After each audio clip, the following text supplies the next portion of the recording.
So therefore, now the whole job is for me to give money its own right place. If I don't attribute happiness to money, then even if there is some loss, how am I going to handle it?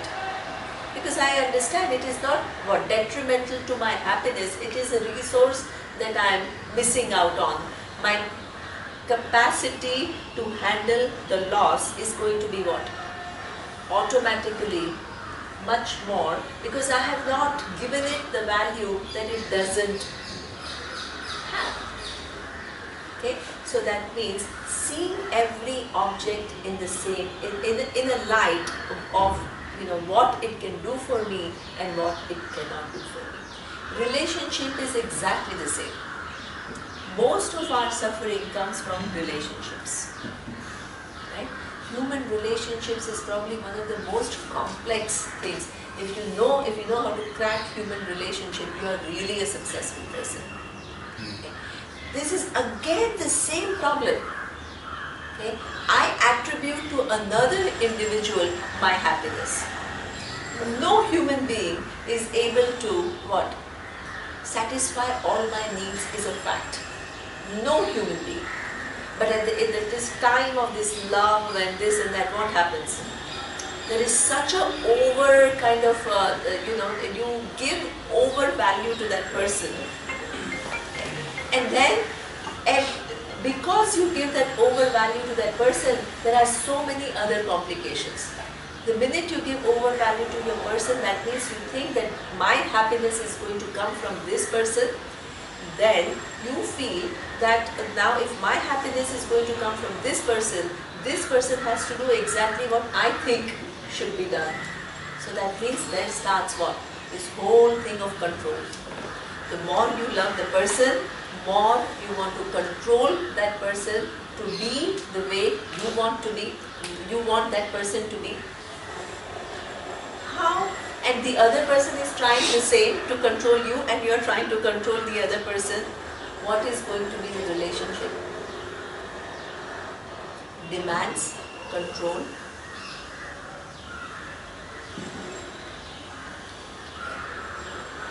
It is going to be disaster, because nobody likes to be controlled. I don't like to be controlled for sure. Who am I to control the others? Okay. You can state. Or we can go, either we try to control, or if you take a kind of a submissive role, you are not always passive, you don't say anything. That is equally harmful. Okay? In communication, you know, sometimes I have seen very often women take on these submissive roles from the beginning. Okay? They think that the minute they will open their mouth or they will voice their opinions, then what? It may create a conflict. So what do? They'll just let go. This so-called letting go and letting go, it doesn't let go. You just store all your frustrations inside. One day you're so dissatisfied and it all comes out. You're just postponing the problem. So then again, if I understand that no human being can give me the happiness, and at the same time, what? I don't need to cling on to any human being. I just have to, state in the relationship what two are equally important parts. If I believe in it, I will not let people cross certain boundaries naturally. This protection of boundaries is something which is extremely critical to human relationships. This not crossing the boundary comes when I have realistic expectation in a relationship.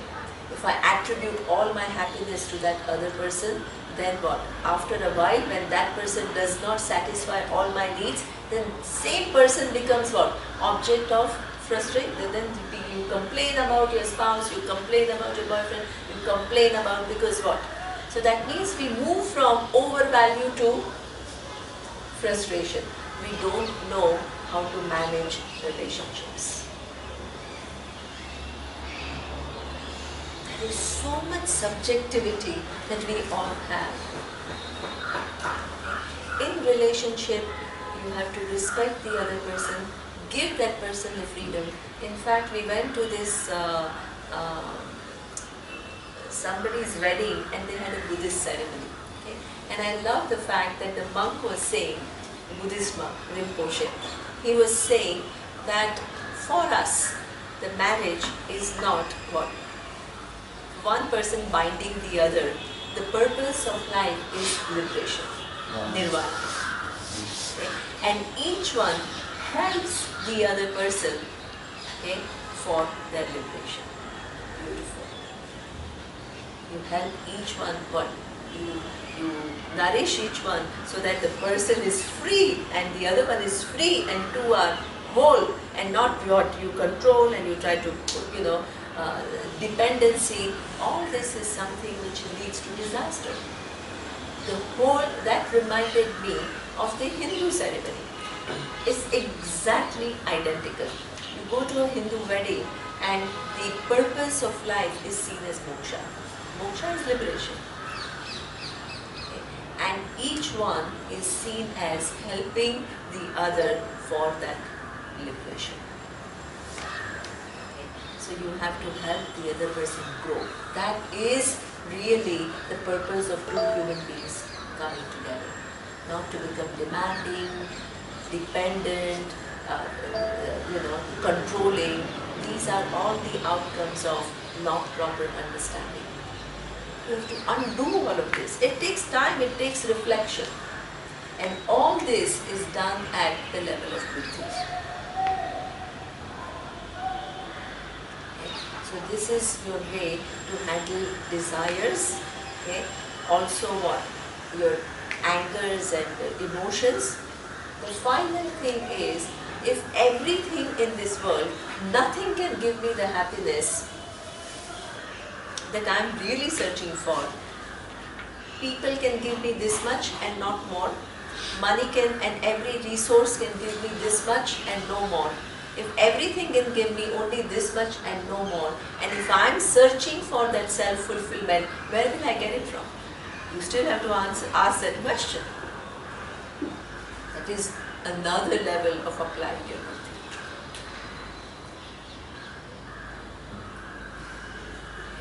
It can only come from knowing your true nature. So this is how you cultivate your buddhi. You use what? You make it more and more refined. You make it more and more subtle. You make it more and more aligned to what is, rather than operating from your own notions of how things are. So this is what it is. Yeah. So this is what it says. Even if you are not the body, mind, sense complex, you have responsibility to what? Nourish it.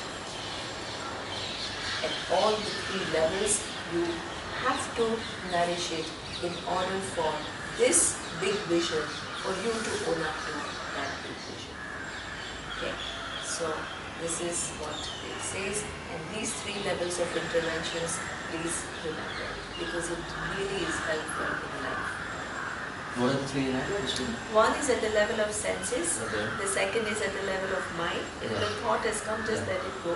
The third is at the level of buddhi. If you have already made a huge picture, either with reference to karma or desires, or with reference to emotions, or with reference to just valuing different things, and overvaluing or undervaluing things.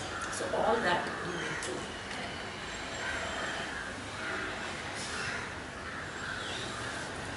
Okay. So this.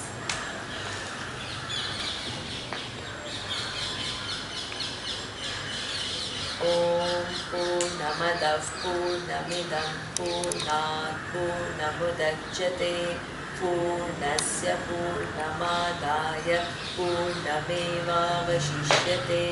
Om Shanti Shanti Shanti. Om Shri Guru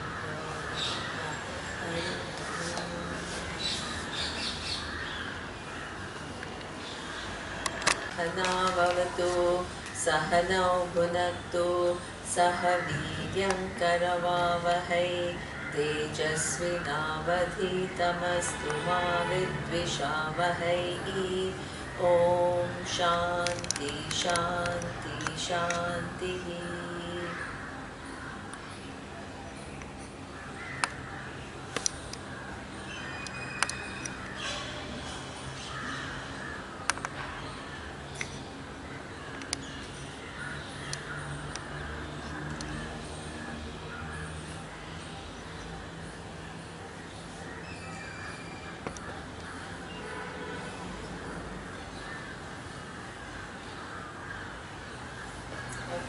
So last time we saw that you can't reduce Vedanta to something simplistic by saying, oh, I'm not the body, I'm not the mind.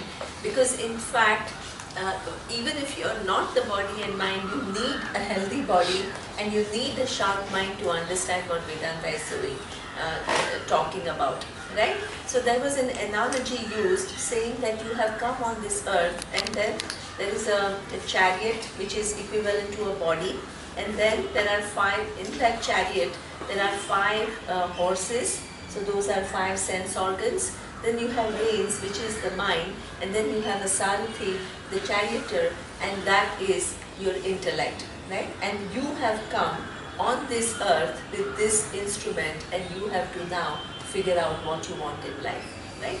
So now we said that if you figure out that there is no connection between what I'm doing and what I'm really seeking, which is my personal fulfillment, then you will actually look at the whole question of personal fulfillment differently, and you will question this fact that if I am basically not fulfilled, then what? Any addition or subtraction will not really what? Change anything. So the only solution is that I am already a fulfilled person. If that is so, then what? Your whole pursuit becomes knowing oneself. And this pursuit is called moksha. Okay? Now, once you say that I am looking for moksha, it doesn't mean that you leave everything else. You just kind of guide and you say, if moksha is the end, then I need self-growth, in order to understand my true nature. So therefore, everything that you do, behind it, there is this whole big understanding that I want self-growth. Okay? So that means, if through the experience I am looking for fulfillment, then the experiences are variable, right? And they will what?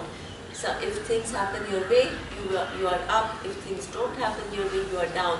So you are constantly on a roller coaster ride. So therefore, if your fulfillment depends upon situations, then situations are variable. But if your fulfillment is dependent upon how you respond to situations, then every situation is a challenge. It tests how you are and how smartly you intervene. Okay? So that means life becomes a challenge, and you define your success by how you respond rather than what situations come. Okay? And therefore, you are constantly challenging yourself, and you're saying, now, how can I do better? When you do that, then the whole life becomes meaningful, because even if the situation is challenging, if you can navigate your life with skill, then you're a winner. Okay? So therefore, the whole point is to use these senses, mind and intellect that you have and the body that you have skillfully, so that you can not only navigate your life appropriately while living, but you can also get moksha, which is the final truth about yourself. Okay? So this is why this body is given, not just to just waste away life. Now, the next question is, if this body is an asset and I need to skillfully use it, then how do I do it? Right? So the answer to that is something which is very interesting. I will read. Says, Indriyani hayanahuhu vishiyeshu teshu gocharan atma indriya manoyuktam bhukte bhukta iti ahu manishinaha vignana sarathistu mana pragraha vanaraha sodvanaha paramapnoti tat vishnoho paramapadam. Now you have to use this body. Imagine in this imagery of a chariot, if the sarathi, which is the buddhi, has no idea where to go. Okay? and it's just going along, what will happen? If you have not decided in your life what exactly you want or why you're doing something that you want, what will happen if the Sarathi, the charioteer, doesn't have any idea as to where to go? What will happen? Chaos. Chaos. And how? What is The the... horses in the range he was Exactly. Right? The horses are the ones who are what? Looking at different things, and the horse will what? One day want to just go and eat something, next day what? Just want to drink something. So therefore, it will just go all over the place. Right? Same way, your indriyas, your sense organs, they look at the world, and there are sense objects. Okay? And there are so many different things to choose from. And if you don't have any plan in life, what will happen? You just go here and there and this and that, and your day is so busy and you're doing so many things, but you have absolutely no plan. So therefore, what is it that you need? You need to first know that you have to have different levels of interventions to use your body and mind effectively. Okay. The first intervention is that at the level of the body, you have a choice with reference to where you go, what you do. Okay. So therefore, what they say is that the company that you keep has a huge influence on how you think, how you behave, what values you nurture. So all that, if you want to be a good human being, you have to at least make some effort to be in a company which is self-enhancing, right? So this is your first thing, that you choose to be in an environment which is what? Something which is pleasing environment which will help your growth. That is your first level of intervention. But just as Uday was saying, that you can't always choose your environment, right? You are stuck in a city. So therefore there is all kinds of things happening, and it's not like, oh, I want to be in this pristine environment, clean air, where there is quiet, there is calm, because then you have to actually physically take yourself out. So therefore it's not always possible for you to choose your environment. Then what is the second level of intervention? You, at the level of senses, you can't really help it, because at times you have to be at the place that you have to be. So the second level of intervention is what? The mind. You can receive so much data. Your senses can receive so much data. Are you affected by everything that you see? Everything is just passing, right? How many things your senses report in a day? So many, you don't even recollect. Okay? You only recollect a few things where your mind begins to engage in that. Okay? So therefore, the senses and their reporting is not really a problem if at the level of mind, if you don't like it, you let it pass. The mind will report and it will pass. Anything that you don't want, you don't even have to make any effort to get rid of it, because how long a thought is sustained in the mind? How long? Moments. It's just a moment, right? So therefore, if you are able to do that and say that, okay, now this is something which is unpleasant and it has come, the senses have reported it, my mind has processed it, but I just let it go. What happens? It naturally goes away. Okay? So this is your second level of intervention.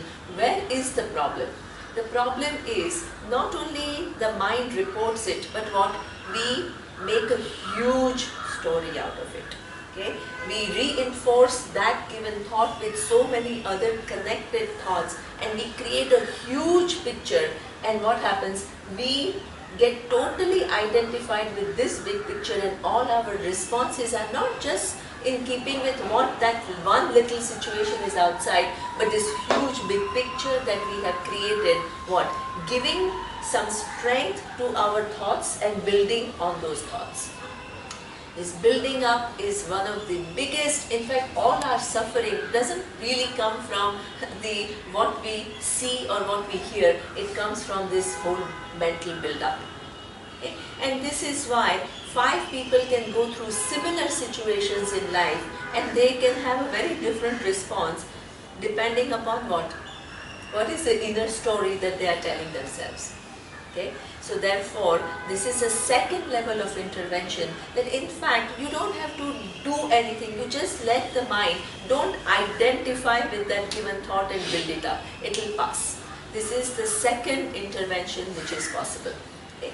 Now the third thing is that you can't always avoid this build up. Right? You can't totally avoid telling yourself this whole big stories and all that. So that is, in that case, if you have already done it, what do you do? See, there are all these different levels of interventions. Okay? If you've already built a story and already you're feeling, let's say there is this whole thing, the way you view the world, there is a lot of anger or frustration.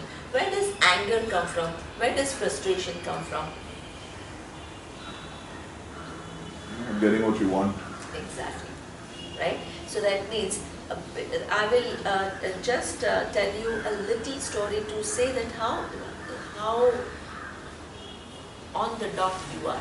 Okay, the lot of pent-up anger that we have comes from not getting what we want in life. Okay, so therefore, and if there are some deep things like that, I just will give you a real example. I have a friend who came to us, I think I don't know if I told you, with this, he works with a very big Wall Street firm, and he came to us with this whole problem. He says, I get really angry. Okay?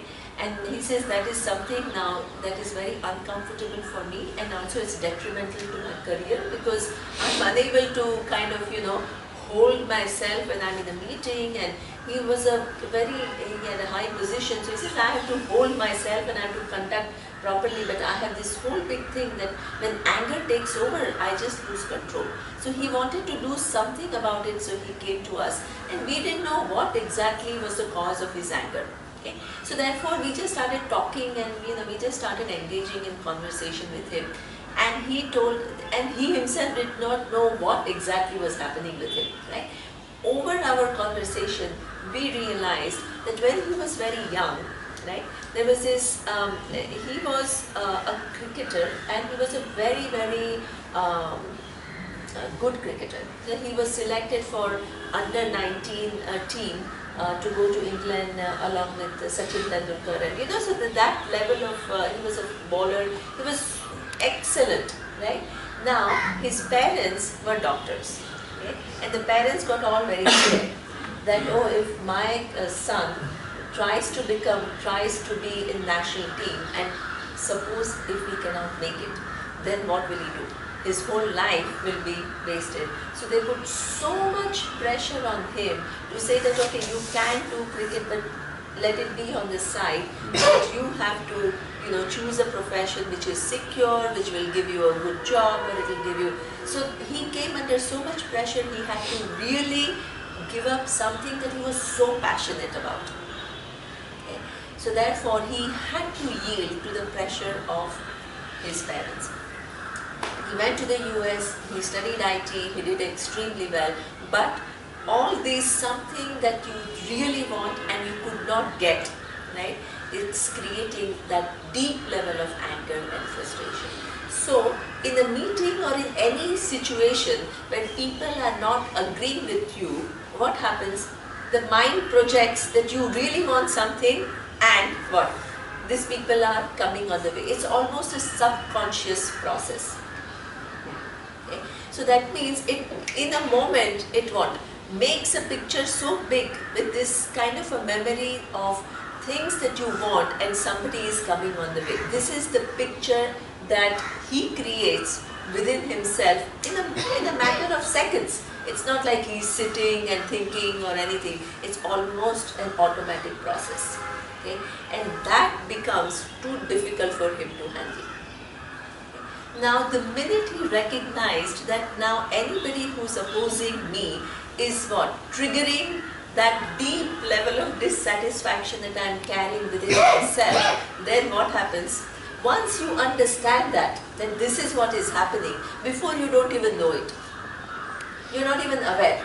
You think that that person is making you angry, or that person is responsible, or you don't know why you're responding in such a kind of a drastic manner. The minute he understood that, then he says, oh my God, now I know at least what is the cause of this whole anger that I'm holding within myself. What did he do then? Stop playing cricket. Sorry? No, like I said, he started playing cricket. Yeah, exactly. No, that's true. He says, now I can't be a national player, but let me join a club, right? And start playing cricket. Absolutely. Right? And then he became a coach for all these little boys, who are playing cricket. That means it's a constructive effort to what? Anything that is now not fulfilled. You don't just say that now, oh, what can I do, right? Find creative ways to help yourself. Because if you don't use your free will to help yourself, you will be stuck.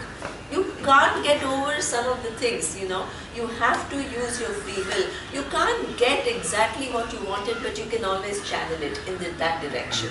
He really started doing that, and that gave him a lot of satisfaction to prepare these little boys. He got totally engaged with that. The minute he started doing that, there was some basic healing which took place, and he was also aware of the fact that now I'm reacting, right, because of this particular thing. Once he understood that, he was able to manage that situation much better. Okay? So this is the way you begin to do things, where this is what we say buddhi. Okay? The mind has already dwelled on it, okay?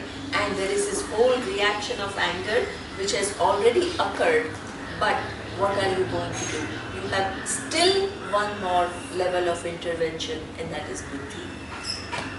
I am angry, but I don't necessarily need to act based on my anger. I can always do things differently. Okay? So, I can always do things differently. These are the different levels of intervention. First, at the level of the senses themselves, you try to choose the environment, which is it's kind of something which is self-enhancing. The second is, if the thought has occurred, let it go, right? Because anyway it will go. If you can let it pass, let it pass. If it is not something that you like. This is why in Vedanta, we never give an advice, what? Don't be sad, don't be angry, don't have fears, because do you choose that? What? Something happens and you have fear. What are you going to do? Okay. If you let that fear pass, it cannot bother you. Let it pass. Don't be afraid of your emotions. Please don't label your emotions as positive and negative. This is one of the biggest harm you will do to yourself, because nobody can totally avoid some amount of anger, some amount of fear, some amount of sadness. Nobody can totally avoid. Okay? And if you say that, oh, by being spiritual, I should never have all these things, what? You are setting up yourself for a failure. You're constantly going to say to yourself, I'm not spiritual because I'm still what? Still at times having fears. Still at times having anger. What we are talking about is managing your anger, managing your emotions. We are not talking about controlling them. Okay? Managing emotions, what does it mean? When I have anger, I still have what? Either I can just let that one thought of anger pass and it cannot do anything to me. Even if I stay with that thought and I build up, and I do have a very strong emotion, even then I have buddhi where I can say, even with this very intense emotion that I feel, I still what? I don't need to act based on it. I can act based on what I understand. Once you do that, you begin to address your emotional life. You know, just to add here, I don't know how it, Yes. how it ties in. Yes. But I saw this really nice TED video. Yeah. And it's on vulnerability. Yeah. I don't know if you've seen it. It's by No. this psychologist called Bernie Brown. Yes. So I recommend it. Yeah. And what, so she's been researching vulnerability for 10 years. Yeah. Okay, and she's obviously like cracked it.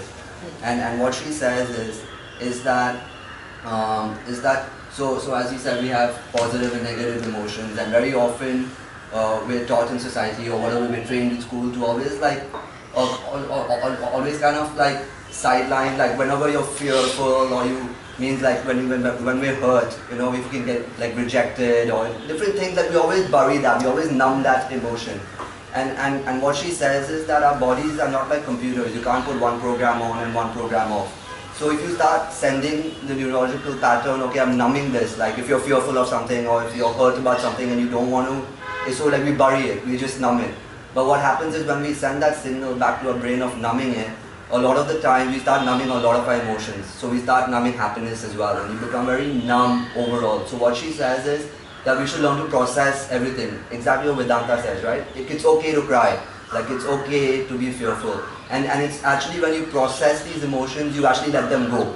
If you kind of numb it, you're actually holding on and storing it within you.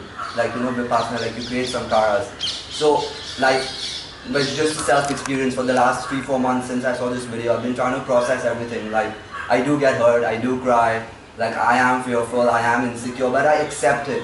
And accepting it is when I let it go. And I just find myself so much freer and so much, yeah, so I don't know how that... So this is exactly what Vedanta says. Yeah. What Vedanta, and this is why Vedanta is so different from all these cliche spiritual teachings that you hear. Oh, you should not be this and you should, and you know, this whole idea that people have of a spiritual person, right? And in fact, this numbing is something which is so true. We just shove it, and the minute we shove it, what happens is, not only it gets stored and it affects other functions, but it stays and it interferes in your cognitive behaviors all the time. It interferes without your realizing it. So this is why Uday was saying that one psychologist in the UK told you to stay with your emotions. Rest in your emotions. Rest in your emotions. He said, don't fight them. I was very, I can't remember what it was. I was very upset about something. She said, don't fight it. Just rest in your emotions and then you process them. You're not fighting them. Yes. This is so important. For your psychological health, you need that. Okay? Vedanta tells you just very quietly different levels at which you can intervene. Okay? Either you can stop at the level of Indriya, or at the level of mind, or at the level of buddhi. These are the 3 opportunities that you have. But at each of these 3 levels, you have to be alert. And if you are able to catch here, then you don't build the story. If you've already built the story, then you don't act based on that. But you still need to process it, and you still need to understand your relative being. Otherwise, what happens is Vedanta becomes kind of because it talks about Atma as being totally free. People misuse Vedanta to bypass their emotional life. By saying, oh, anyway I am not the mind, anyway I am not the emotions, and this is so harmful. This process is what we call dissociation. Okay? You try to, right, ignore the problem by what? Seeing something else. What Vedanta says is, you will not understand this bigger reality and to live that reality unless you have processed this. Unless you have done this, then it is all shining and you can live that reality. Otherwise, you are just looking for something to bypass your emotional dissatisfaction. And this is what it says, that in order for you to live this reality, you need to integrate this final understanding with your day-to-day behavior. And that requires a lot of processing of your relative emotions. And this is why you need body and mind, and you need to help yourself with this instrument. Because unless you do that, this knowledge will not leave. Now, there is another way of processing it. One is your emotion and you need to process. The other way is you need to process, and that is what we call our desires. Now, the desires, again, if some spiritual person tells you that, oh, you should be detached from the world and you should not have desire, Vedanta totally disagrees with that. Okay? Because desire is Shakti, it's your capacity. Okay? It's one of the few capacities that human being is born with. 3 capacities which are extremely important. One is capacity to desire, which is Ichha Shakti.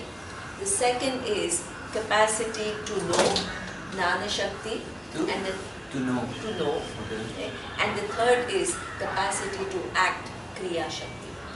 This is something that is your privilege. What you have to do is to use it properly. Okay? We are not trying to eliminate action, we are not trying to eliminate desires, we are not trying to get into thoughtlessness where our capacity to think and know is not used. We are not trying. In fact, we are trying to use all these 3 in the optimum manner. Capacity to desire is something which is your privilege, and what you desire defines who you are. Okay? Even this moksha, if you desire moksha, Sanskrit word for it is mumukshu. Mumukshu means moktum ichchuhu. You have desire to free yourself from limitation. There is a desire there.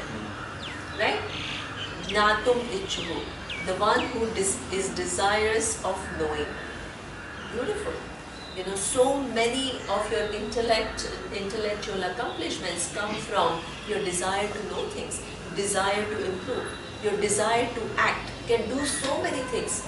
You can have such significant interventions in this universe by your desire to act. Please don't think that you need to abort any one of them when you are spiritual. You are only learning how to use it effectively. The capacity to desire, Ichha Shakti, Kriya Shakti and Jnana Shakti. If you use it effectively, this is what we want. Right? So now, desires you have, and there is no problem with it. Okay? When you live in this world and you see things, you will automatically desire. You desire to go to school, you desire to have a good job, you desire to succeed in your business, you desire so many things, to have a good family, good relationships, even your freedom. Life is nothing but full of desires. Okay. Now, where is the problem? Why do people think that desire is a problem? Because sometimes you get attached to them. Okay, now desire is something which is natural and you engage in the world to fulfill those desires. Problem comes when every desire of yours doesn't get fulfilled. This is a fact. There is no such thing called everybody has desires and everybody wants to fulfill those desires. There is nothing wrong in it. It is something which is very rational behavior. Okay? Now, the problem comes when things don't happen according to my desire. That is what Nakul was saying, it leads to anger, it leads to frustration, it leads to all kinds of, sometimes I blame the world, sometimes I blame myself, I have sense of failure. So, lots of problems occur when desires don't get fulfilled. Okay? Now, how do I address this problem? One is the anger and the other thing, but now how do I handle my desires properly? What can I do? Somehow learn to accept, how do you, if you fail or if you don't achieve something, how do you learn to accept that as, that's the only way to do it? Yeah. How do you do that? That's Exactly, right? So when things don't happen your way, when they have already not happened your way, okay? This is what Koti is saying, you cannot, you resist. You resist means you don't accept. Okay? You don't accept, you can't accept the fact that things did not go your way. Now, you have a choice. Something which has already happened, right? And you are not able to accept it. Means what? You are resisting a fact. Okay? That means you are not in touch, you are not in line with the universe. Okay? Something which has already occurred, we are talking about something which has already taken place. You can't change, and this is a fact. And your resistance only shows that what? You are not in touch with the universe. Therefore, how will you now put this whole thing that things may not happen my way in a certain perspective? One thing is somebody can just give you an advice, be composed, but that doesn't help you because everybody wants to be composed but they don't know how to be composed, as you say. Okay? The only thing that you can understand is these laws of cause and effect. This is a fact. Once you align your understanding to facts, only then what? You can have a composure. You need to figure out what accounts for that result. Okay? So what you can understand is what is in Sanskrit. People have so misunderstood this whole thing called law of karma. Because people think that it is fatalistic, it is destiny, it is like it is not. Law of karma only means that there is cause and effect relationship. Okay? And the causes are not just your immediate action, but what? All the past actions of yours and what? Of the everybody else, because you are connected. Once you understand that, and that laws operate what? Like laws of gravity. They operate, they are infallible. You can't question the law of gravity because you fall. Because it is just doing its job. Okay? The laws of karma, it means, in fact, in this particular life, we have such a resistance to law of karma, but all our actions are based on some intuitive understanding of laws of cause and effect. Right? If I want a given result, then I feel that I have to do this. What does it mean? I understand that there is a relationship between that end that I am seeking and the causes which will lead me to that goal. So I intuitively understand that there is a cause and effect relationship. If things were totally random in this universe, you have no way to plan anything. You can't say, in order to achieve this, I will do this. Because things are not connected through cause and effect relationship. Understand? So the very fact that you are able to say, in order to get this is what I am going to do, you have figured out what? Cause and effect relationship. Now if the cause and effect relationship is existing, then see, today what you want to do and what you accomplish, what you are today, is it only the function of what you did this morning? It is function of what? How you have lived your life for what? Last 40, 50 years or 30 years or whatever. Right? So who has connected today with all the past? Have you? You haven't connected. If you have not wired all these cause and effect relationship, and this is what Vicky is saying, that the minute you numb, there are all these different effects and all. Have you done this whole program? You are living within this program, and you better understand what that program is so that you can what?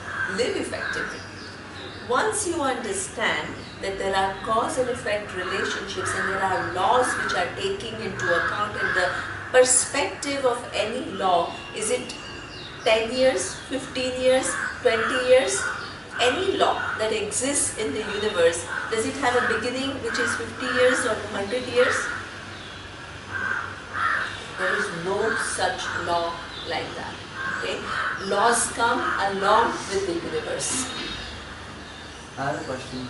Yes. So, sometimes when we talk about cause and effect and karma, like we usually associate to ourselves and we say, okay, like my karmas or like what decisions I've made will affect. but at some part in Vedanta also we were learning that we all are connected, we all are one, Yes. essentially, right? Yes. So in like in a certain way, like everyone's karmas, we're like it means we're all everyone's effects, it means we're all one, no? It means if we're saying we all are one, then your decisions affect my decisions as well. That is so true. You You know, you look at world events, I think what you are saying is absolutely right. There are certain things, for example, the 2008 and 2009 financial and economic crisis. Okay? Where did it originate? In the US, with some Wall Street people giving subprime loans to people, housing loans, where people, they knew very well that these people cannot afford to repay, but they still gave the loans, right? Now they are smart people, so now they said, okay, they have to what? Hedge the risk. I mean, there is a high risk. So they created subprime products to diversify the risk, and they sold it all over the world. Okay? Now all these companies all over the world thought that these are all these, Wall Street products, and they bought these subprime products. The whole thing was based on a wrong understanding that what? Actually the loans were given to people who could not afford to repay. Right? So now, then there is a whole thing which collapsed at one point. It was not sustainable. Okay? How many people got affected in this world? A person in Vietnam lost a job, the person in the small Nepal, everybody got affected. Where did it originate? What was the origin? Okay. So the environment challenges that we face today, is it a creation of only you and me? No. Okay. From the time of the industrial age, people have made decisions about manufacturing, and people have made decisions about more and more consumption, and then more and more manufacturing, and then when the technologies come, initially there were no technologies. When technologies came, somebody was sitting out there and said, okay, now do I use a technology which is more eco-friendly but more costly, or should I save on cost? All these decisions by so many different people were made in order to give us the state of environment that we are all facing today. Okay? And who connects it all? This is what we call the order of laws of karma, laws of cause and effect. Huge network. Now within this network, what is very interesting is, sometimes when you think about it, it is scary. It is very frightening. You think and you feel totally helpless, because there are enormous forces and there are so many interconnections which are totally unfathomable by me. Okay? But within that, what I have to recognize is I still have a free will, and I still can do my part. Because otherwise I will just sit back and think that now what can I do? I will feel helpless.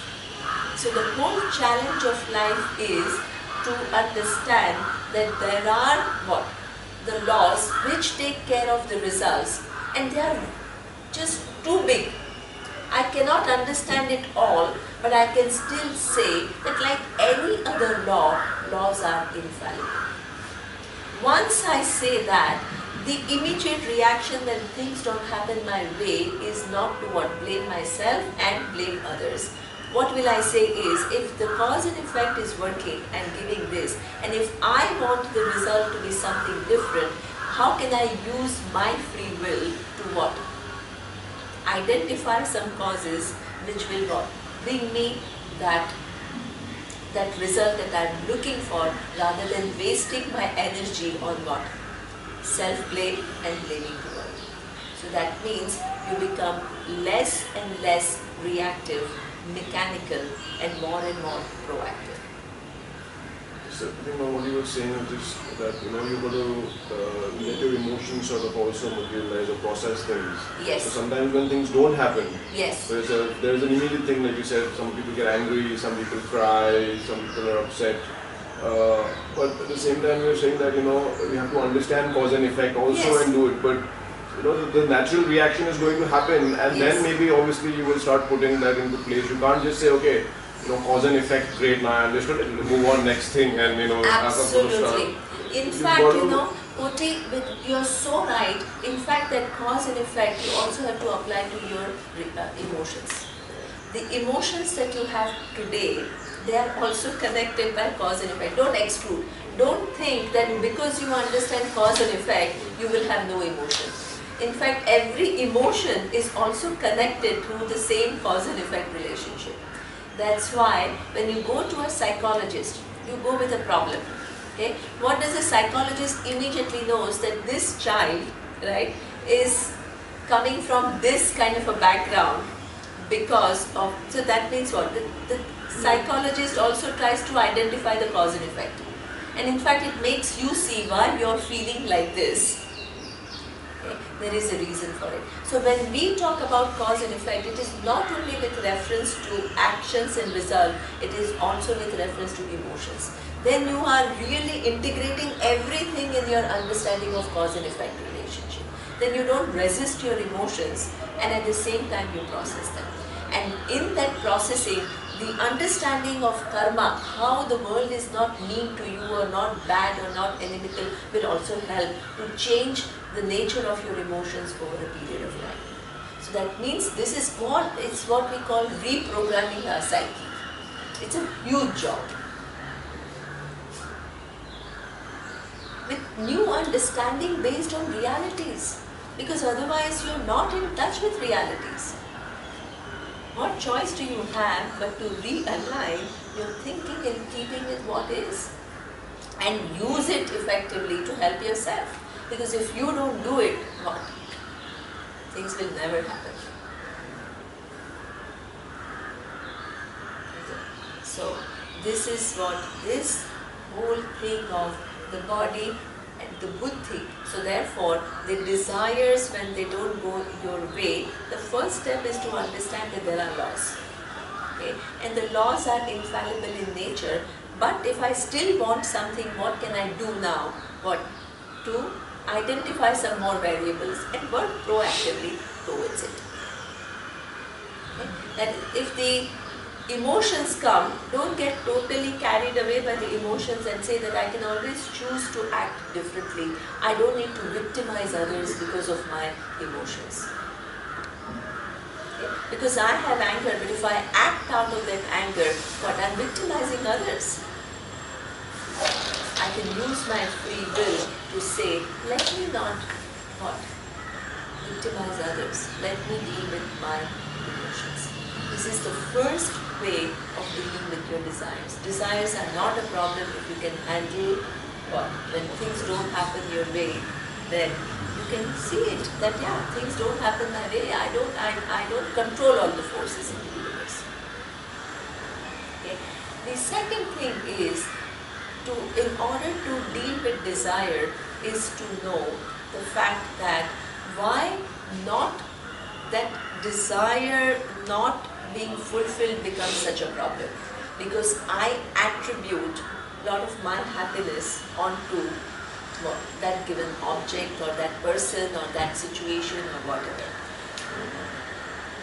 The very first thing about Vedanta, what did we say?